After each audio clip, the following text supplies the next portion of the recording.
here's my RoboCop, my two RoboCops, RoboCop 1 and RoboCop 2. I like these both a lot.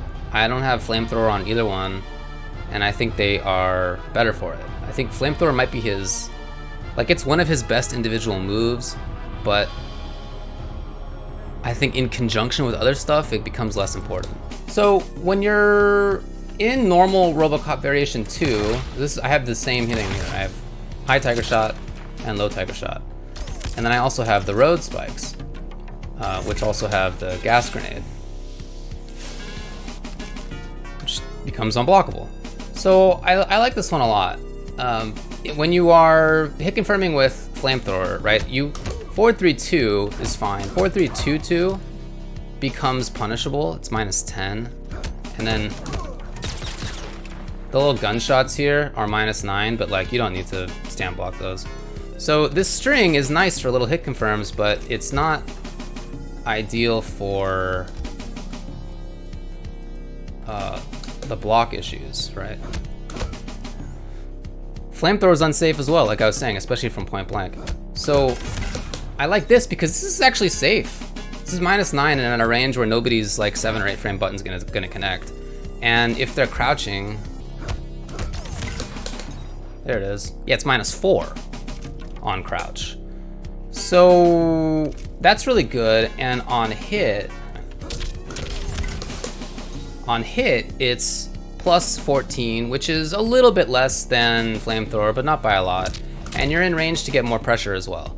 So I feel like this does part of what Flamethrower does that I like about it so much. On top of that, it's the only grenade that he has. He's got 3 different kinds of grenades. It's the only one that is an actual hitbox as it's moving. There it is. You see it knocked him out of the sky and stood him again? So you're actually like controlling as you throw it out there. It's the only grenade that does that. The other ones only connect on the ground. So this actually adds to the space control in a way that I really like. But that's not it. It's not just about the gas. The road spikes are super obnoxious in conjunction with this. This is such a big jerk move. You're such a jerk. Oh man, the jerkery that I have engaged in so far. So after any of these, right, you get knocked back basically full screen regardless of where you were. Full screen. After that, you throw out one of these babies. And this is damage over time, as you can see. And it's also, yeah, you can't dash. And for some reason, not everybody knows that. So yeah, I see people starter all the time as they're trying to input dash, but you can't. You have to jump or walk or whatever. You can do a button to get through it. So people are stuck there to some degree, and that's when this guy comes into play, and I'm getting a billion chip damage from this combination of this. I've set this up. I mean, look at his life. It's just melting. That's really good. It's really good that this sets it up. It's really good that you can put this out there then if you think they're gonna dash, or if you don't think they're gonna dash, you can put it right on top of them, and then you just go to town. Now, there's matchups where this is not great. There's plenty of characters with teleports in this game, right? But including this one, who I'm up against right now. But in lots of matchups, I think this is really good and super jerk movie. Yeah, the low gun's really good, no doubt about it. The crushing blow on this, that Dream Eater's talking about, where you can, if you get underneath a high projectile, you get the crushing blow. That's great. So this is safe. 4-2-1-2 is safe, right? It's -7, whatever. Raijin rating can punish you, who cares? You're safe. And it's a high block, right? You get an overhead at the end. So people who are in the know will stand block. And then this is +7 when they stand block. +7 when they stand block. Now you can duck under that if you'd like to. And if you're gonna do that, then here's an overhead. And if you press the button for that overhead, then you're gonna get crushing blow. So I like this mix up as well. And on block, once you're at that range, you can take a step and harass with something like this. You can wait for them to jump, you can wait for them to move backwards. You can take advantage yourself by dashing in slightly and trying it again. I like this range. I think this is really legit. But again, another part of why I like having this is that this is safe. Whereas Flamethrower would not be safe here. This is not a safe option for Flamethrower. You have to steal a turn with Flamethrower, basically, hope that they don't punish. Whereas you can just be safe when it comes to this. There's a reason not to just neutral duck, right? There's a reason not to press buttons underneath. So I think that this really like brings his game together, I feel, when it comes to the offense. Not as much as like a command grab would, but I think it's really good. Well, he still doesn't have the best pressure in the game for sure, but among RoboCop's options, I feel like this is legit. And then yeah, the zoning I think is clearly pretty good in lots of matchups. So for me, I feel like this might be RoboCop's best variation. That's my view right now.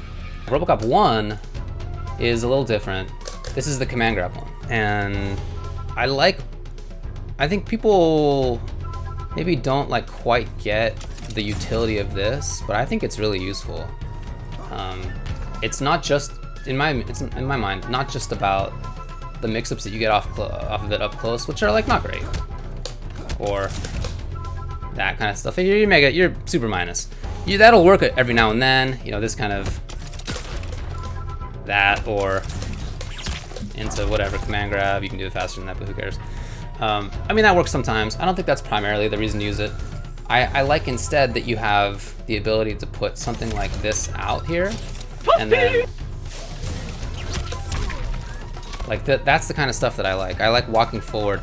So I have the threat of releasing this little guy at any time, which means that you're not going to be sure when I'm going to do it. Maybe I'll anti-air you. That actually restands the gas. So if they jump slightly as this is coming out to try to get away from the gas, then the gas will restand them.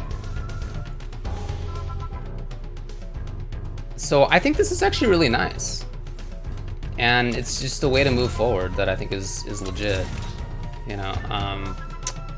So this one, obviously, I have road spikes, I have the walking gunshot, and I have command grab. So this is, in my mind, like kind of a corner-focused one. So I'm trying to walk you back to the corner quite a bit.